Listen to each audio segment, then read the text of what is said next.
Mavis, the quarry diesel, had been doing odd jobs around the railway. She was delighted to get out of the quarry and loved exploring new places.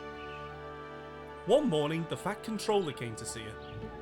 I need you to take a delivery of fuel to the scrapyard. The other engines are busy, and it's not a job they particularly enjoy. Oh, I don't mind.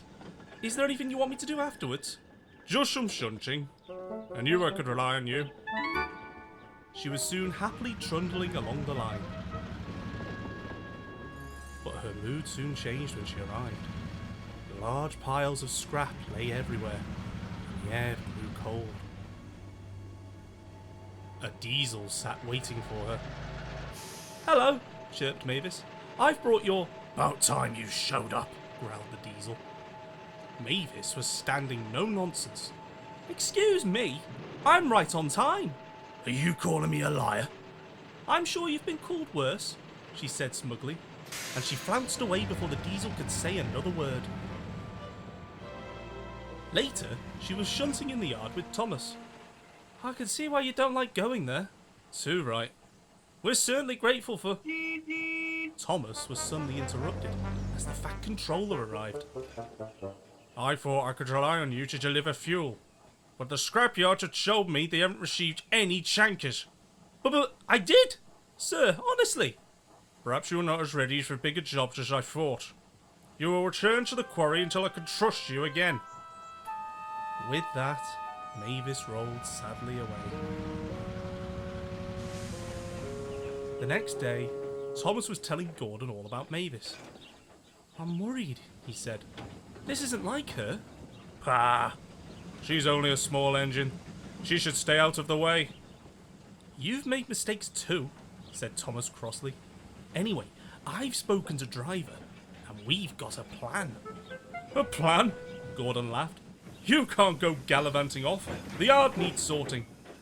"Well," said Thomas, "do you remember that alliance we had? Well, let's just say I owe you one." What? Thomas, get back here! That night, Thomas arrived at the scrapyards with a new train of fuel. The diesel smirked when he saw him. Well, well, well. Fuel and another steamer for the scrap heap. You'll look right at home here. But Thomas just smiled. "Have a good evening," and he puffed away. I'll have a better one than you. He took the trucks to an old siding at the back of the yard. Next to them were the trucks that Mavis had brought. This is too easy. If I can get one engine into trouble, I can do it again.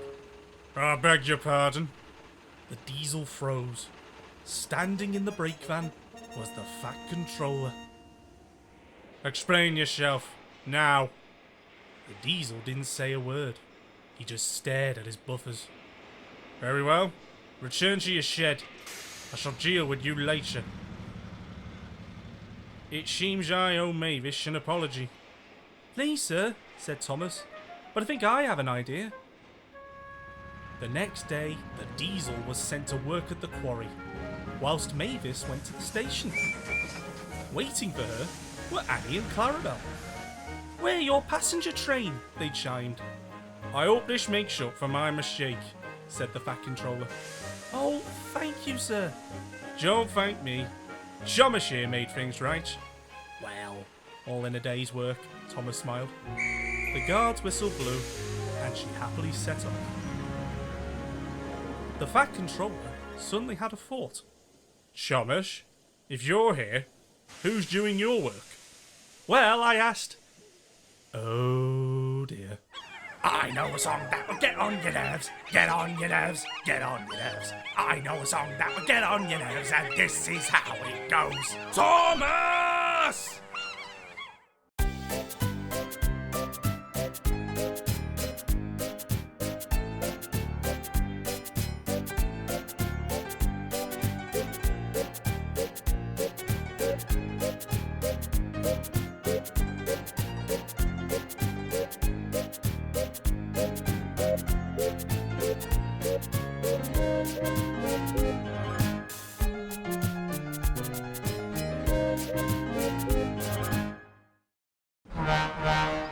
Butch is a breakdown lorry who travels around the island helping anyone in need.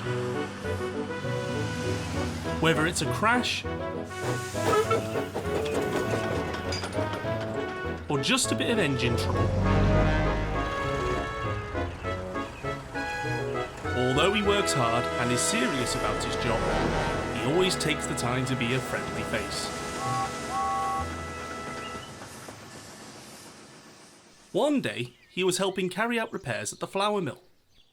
He was dozing happily in the sun when he heard a horn. It was Diesel, hauling empty trucks. He had a sly grin on his face. "Hello, Butch," he oiled. "Finally being put to some use." I suppose so, muttered Butch. "A pity they only need you when something's broken. Not much use for you otherwise. Not like me, I'm always in demand. So much so, the Fat Controller asked me to help out during the summer. Who knows? Maybe I'll stay this time." Butch just ignored him. He'd heard it all before, but at that moment, Bill and Ben steamed by with a goods train. They'd heard everything and were furious. They had a deep respect for Butch after he'd helped them out of a mess a few weeks ago. When they reached the docks, they told Edward all about it. "I'd like to teach him a lesson," grumbled Bill. "We'd straighten him out good," smirked Ben. "You'll do nothing of the sort," said Edward sternly. "I'm sure he'll get what's coming to him one way or another." The twins weren't convinced, but fortunately, they didn't have to do anything. When they next saw Diesel, they found he had bumped some coaches through a set of buffers and was receiving a stern word from the Fat Controller. "You will finish your work and return to the other railway at once," he boomed.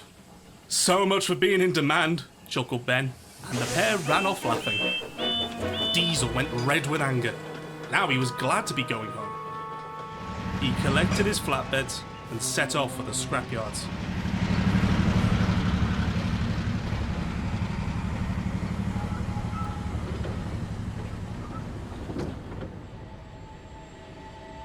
It was dark by the time he arrived. He delivered his trucks and set off for home.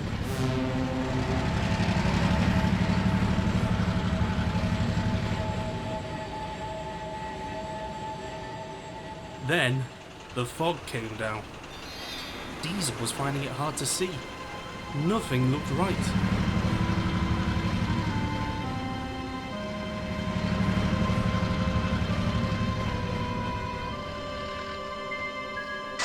Suddenly, his engine coughed, spluttered, and stopped. "Bother!" he growled. His driver went along the line for help, meaning Diesel was left all alone. He began to feel anxious. He jumped as an owl hooted loudly. "Gah! Silly thing!"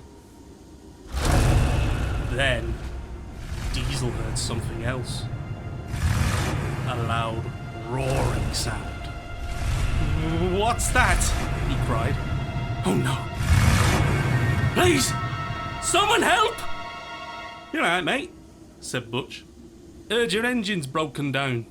We'll get you moving again." "Oh, Butch!" cried Diesel. "Oh, I'm so glad." Diesel quickly corrected himself. "Glad you're finally being put to good use."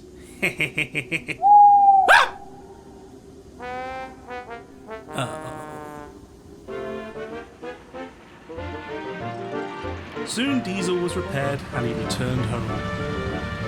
And he didn't talk about being in demand for quite some time.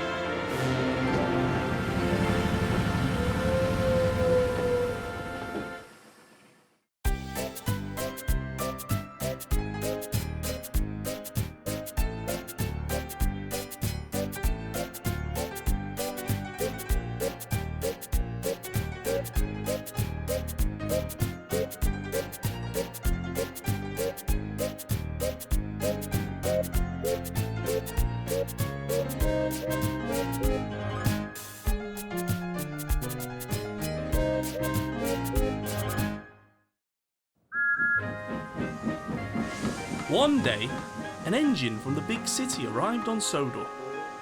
He was to spend the night at the sheds and return home the next day. When he went for a rest, he soon found himself talking to Gordon. "When I was young," he said, "I remember going to the big city. Do you know the place?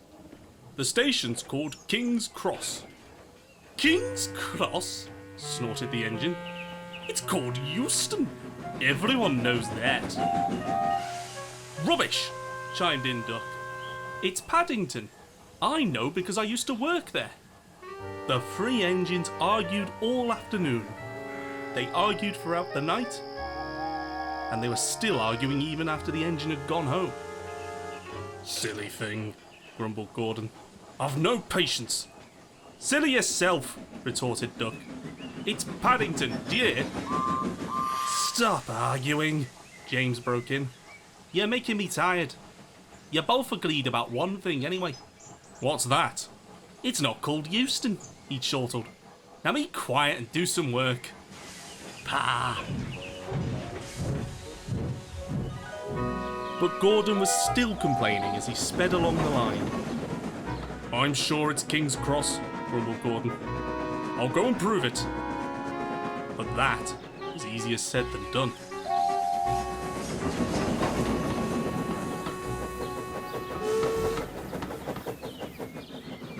Gordon always stops at the end of the line, and then an engine from the other railway takes his train the rest of the way.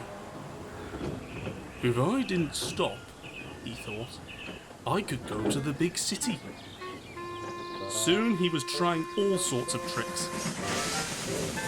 One day he ran right through the station.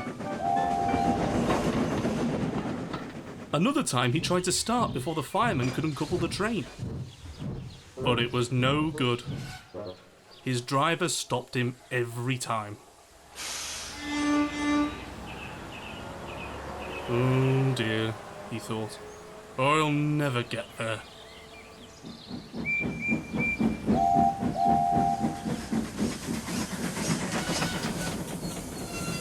A few days later, he brought his train as usual, and then waited alongside until it was time to go home. The coaches sat at the platform, but the engine for the express didn't come. The driver went to go see what the matter was, and he came back a few minutes later looking excited. The engine for the express derailed as it was coming out of the yard. The Fat Controller wants us to take the train to the big city. Gordon was ecstatic. We'll show them what the Fat Controller's engines can do. He was soon coupled back on. The guard blew his whistle, and they drew out of the station onto the open line.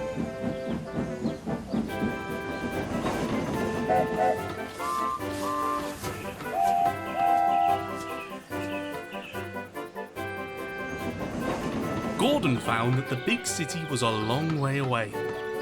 Never mind, he thought. I like a good long run to stretch my wheels.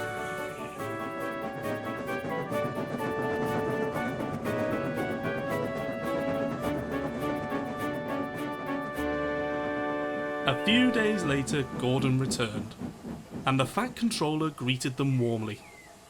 I trust you had a splendid time? Indeed we did, sir. We made the front page of the newspaper when we arrived. The crowds got so big, the police had to be called in, laughed the driver. Gordon had his photo taken from so many angles he didn't know where to look. Good, smiled the Fat Controller. I expect he enjoyed himself. Didn't you, Gordon? No, sir, I didn't, said Gordon glumly. Oh, why ever not? The big city's all wrong, sir. They've changed it. It's not King's Cross anymore. It's St. Pancras.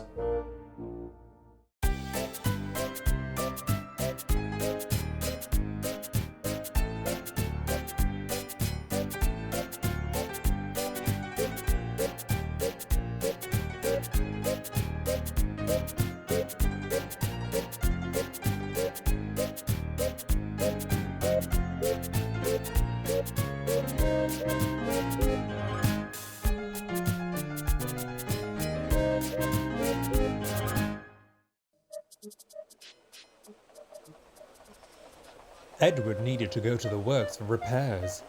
He'd recently damaged his crank pins and could barely turn a wheel. The Fat Controller decided to visit Boko, the new diesel. "Would you mind running Edward's branch line while he's away?" "I'd be delighted, sir," said Boko excitedly. He was soon hard at work and pulled any train he was given. He made good friends with anyone he met.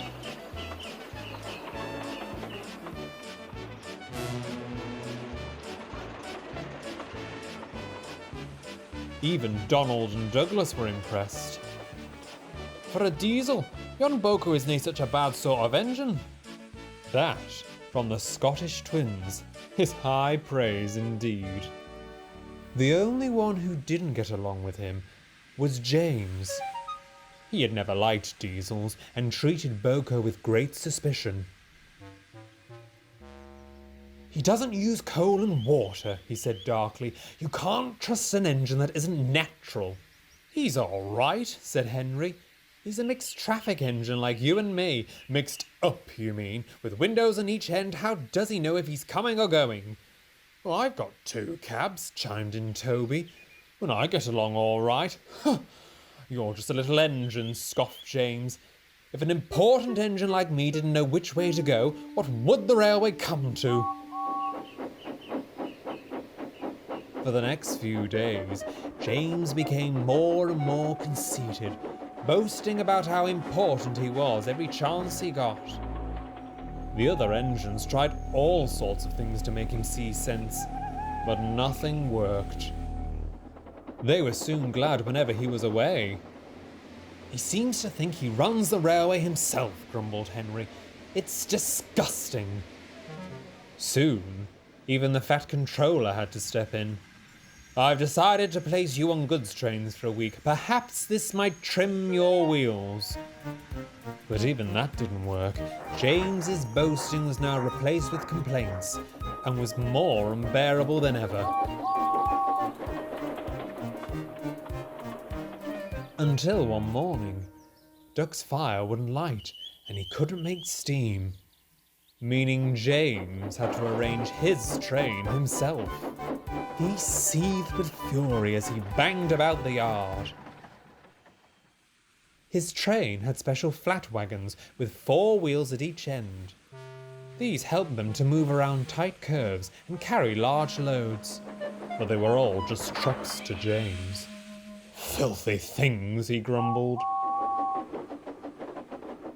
That morning, the weather was damp and misty, so the signalman had trouble seeing what was going on. James's driver had told him that they would whistle when they were ready for him to change the points. James was just moving around the yard when Henry passed by and whistled loudly.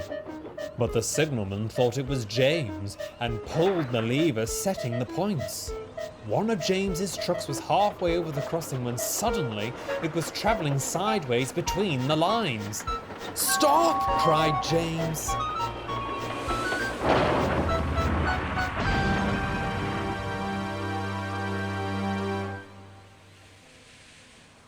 The Fat Controller came to inspect the damage. He knew it wasn't James's fault, but he was most annoyed at the loss of the signal and spoke severely about it. That night, James was unusually quiet in the sheds. The other engines were relieved. "I suppose," said a voice, "it must be difficult to know where you're going when you've got 2 cabs. But to go 2 ways at once, that really is something." James pretended he hadn't heard.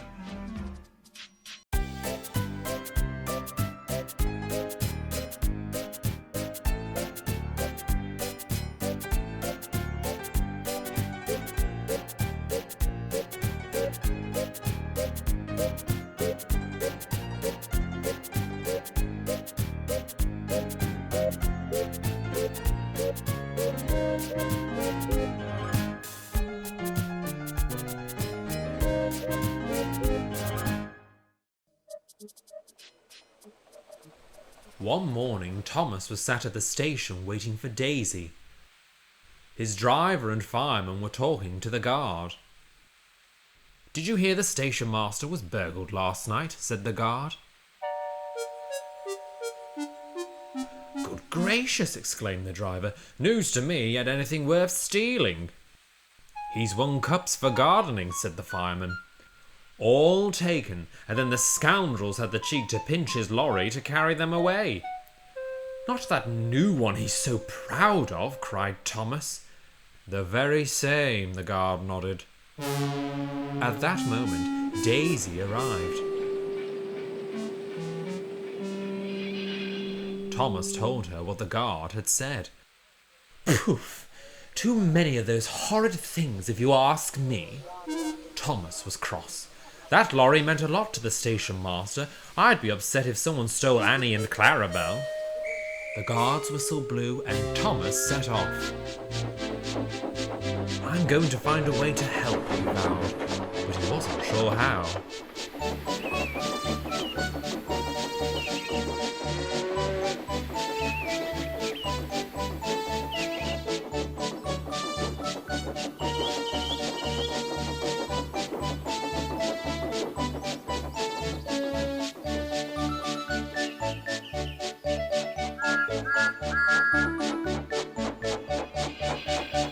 As he waited at the next station, a flash of colour sped by.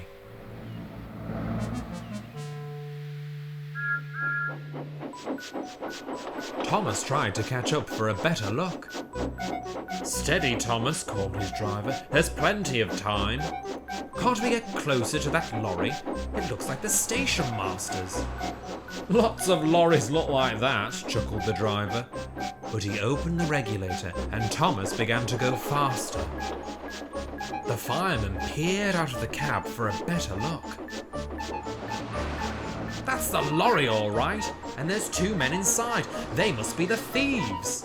And he began shoveling coal like never before. The chase was on.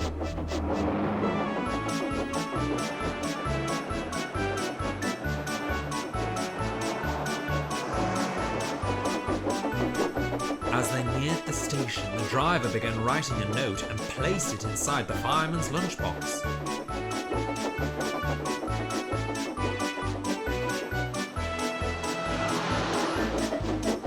They thundered through the station, and Thomas whistled loudly at one of the porters. The driver threw the box, and both he and the fireman shouted, "Police!"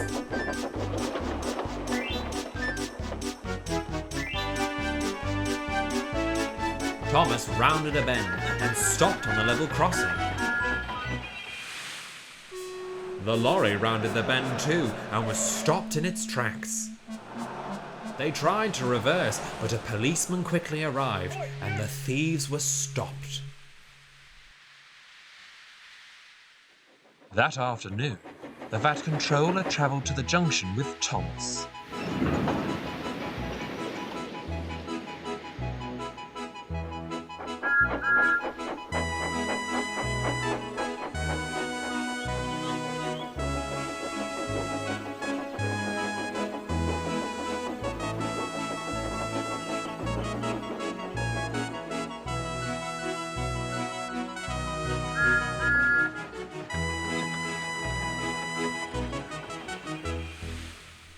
He stood on a trolley and he told everyone what had happened. They were delighted to hear that the station master's cups had been found in the back of the lorry and had all been returned. A long time ago, Thomas the Tank Engine proved he was invaluable to the running of my railway. I'm sure you'll all agree he has once again shown he is a really useful engine.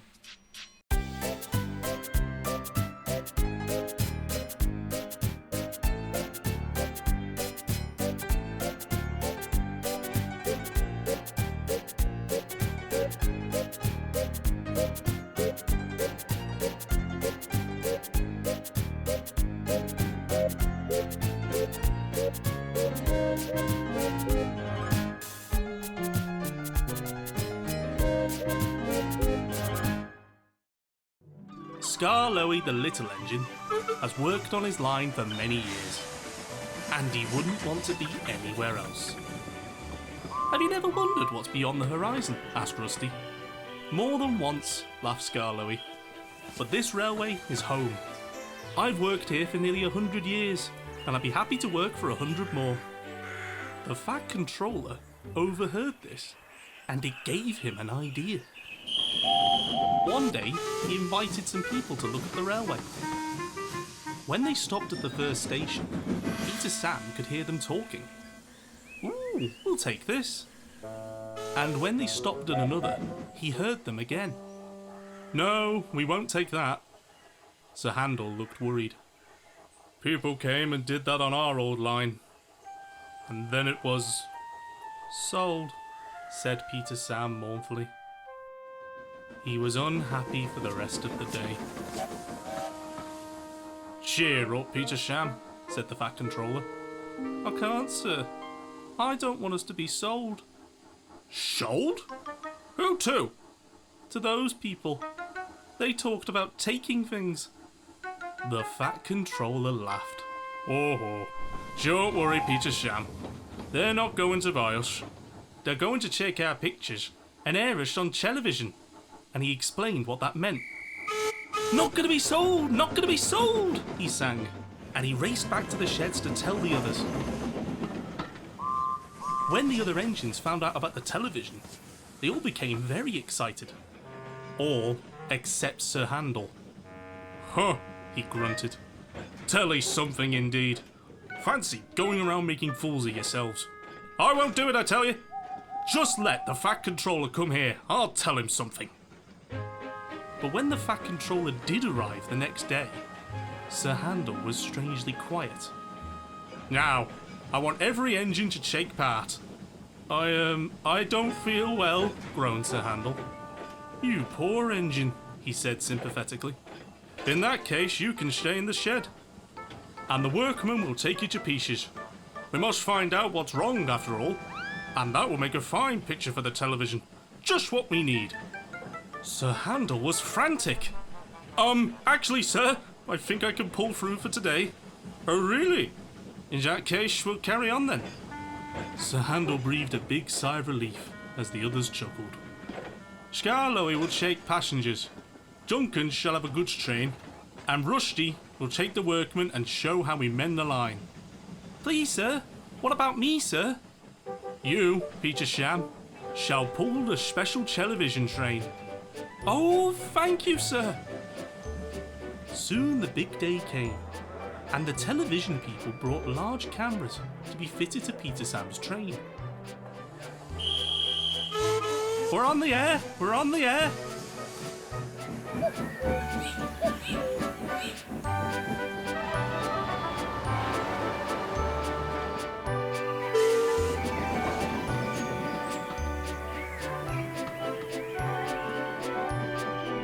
Soon the day came to an end, and all the people and engines gathered at the sheds. The Fat Controller made the announcement. We arranged for television to let everyone see our little old engine. Nearly 100 years old, I'm willing to give another 100 more. 3 cheers for Skarloey. Thank you, sir, and to everyone for your nice surprise. Now, I'll surprise you. When I was away being mended, I found my twin. Everyone was stunned. Is there really another engine like you? Asked Peter Sam.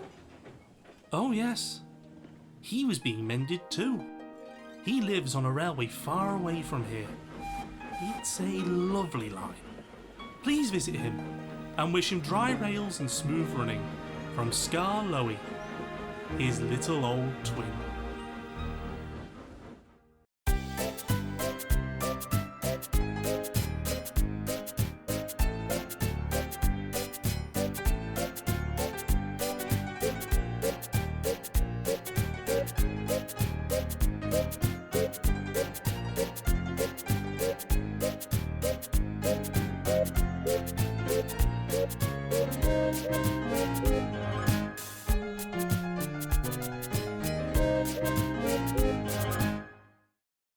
Early one morning, Thomas was waiting at a station when Percy arrived, looking annoyed.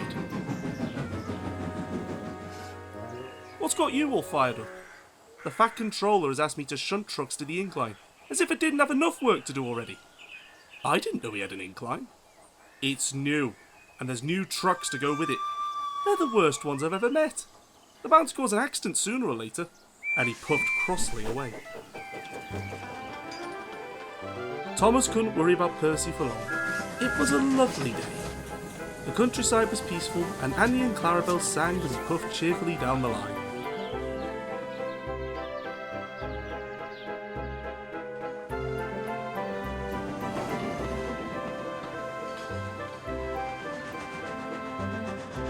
But when Thomas reached the junction, Percy was nowhere to be seen. Maybe he does have too much work, he thought to himself.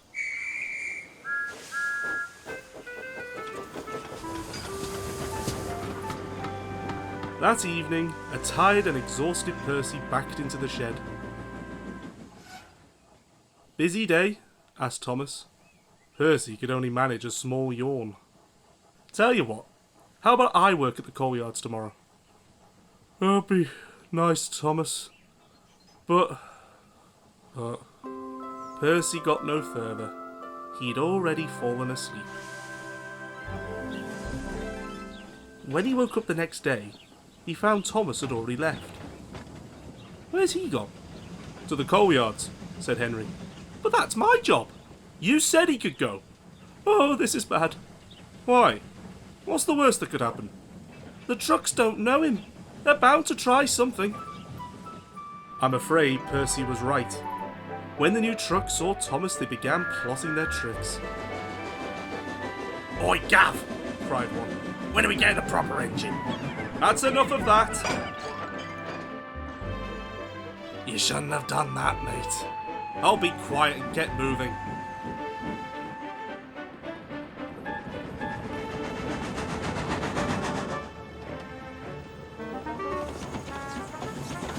He took them to the bottom of the incline to be sent up. Thomas stared in awe at the steepness of it. This was the chance the trucks needed. All set down here! They yelled at the workmen. The workmen started the winch, not realising that Thomas was still coupled at the back. Oh, no! Cried Thomas.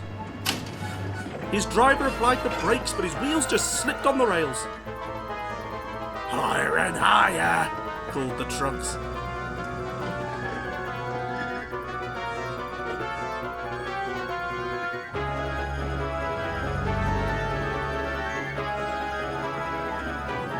His driver then noticed a small siding. That's our exit! But how do we get there? At that moment, the coupling between Thomas and the truck snapped, and he began to roll backwards. After him! After him! Cried the trucks, and they surged against the cable holding them. On! On! Faster, Thomas! Thomas screeched into the siding, and a quick-thinking workman changed the points.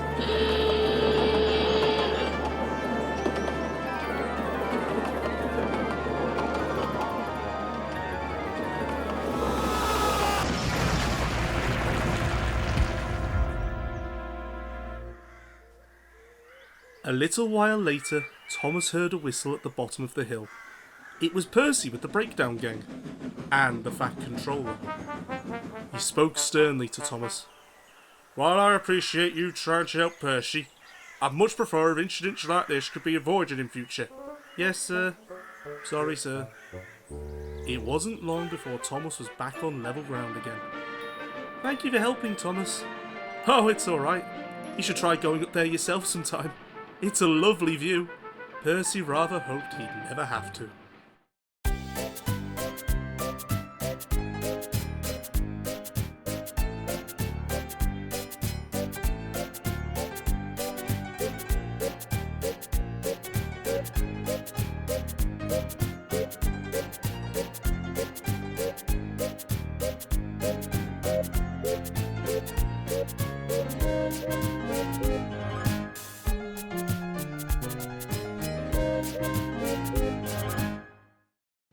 It was summertime on the island of Sodor. All the engines were feeling bright and cheerful. However, the same couldn't be said for the Fat Controller. "So he's really coming this time?" asked the station master. "Indeed," said the Fat Controller. "I had hoped to delay his visit to avoid the busy season." "Family is family, I suppose." "Indeed." Toby was collecting passengers from the fishing village. He was about to set off when... "Oi! Wait for me!" A man with a large suitcase was running up behind. "Coy, you lot don't wait around. You can tell my brother's in charge." "Your brother?" squeaked Toby. "Aye, Loham's the name. Jokes and entertainment at your service." "Well, I'm Toby. Steam tram at yours." "Ah, cracking. Listen, mate, can you take me to see Toppy? I'm supposed to be meeting him for lunch." "Of course. He's just down the line." "Lovely jubbly."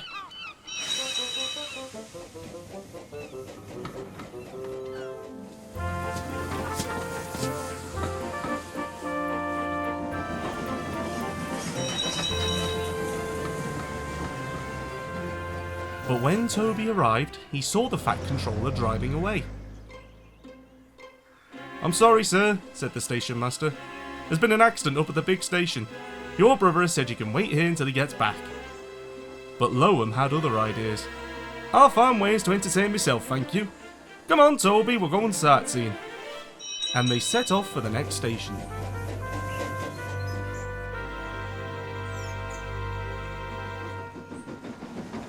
When they stopped, Loam spotted something that made him giddy with excitement. "God, what a beauty!" And he rushed over to a large hangar. "Is she scarworthy?" he asked. "Only just," said a pilot. "We've just overhauled the engine." "How much for a spin?" Toby couldn't see what was going on, but he suddenly heard a loud buzzing from the hangar. "Wahey!" "Oh, that can't be good," sighed Toby. "Toby can keep his trains, this is much more fun!" But the fun soon stopped. The engine spluttered and he began losing altitude. Meanwhile, Duncan was shunting trucks at the quarry, when suddenly... Look out!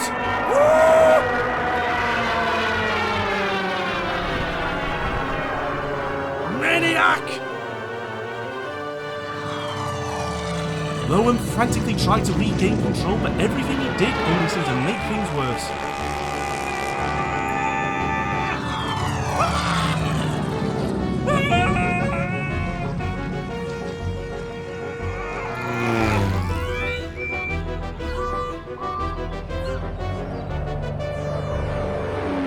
Toppy! Help! Loam? At last, the engine finally gave up, and Loam found himself heading straight into a muddy ditch.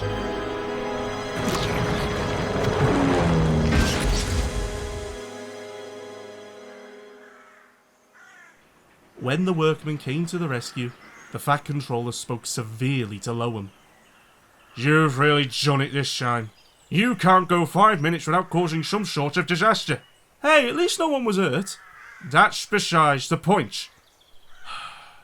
Everything's just a joke to you, isn't it?" "Oh, come on, Toppy, I don't make jokes about everything. That would be plain wrong."